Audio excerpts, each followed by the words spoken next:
As you can see, I was hearing the water, and here it is now running parallel to my hike for quite some time now.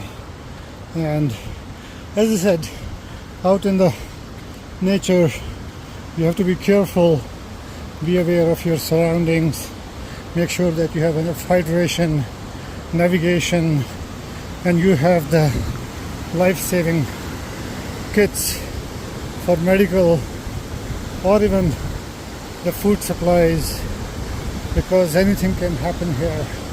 So be prepared to bring everything which is necessary to save your life in case of an emergency.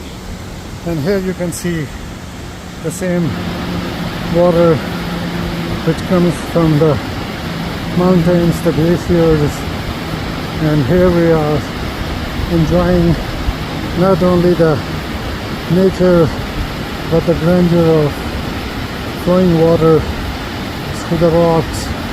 And actually, if you look, it's pretty steep fall for the water also.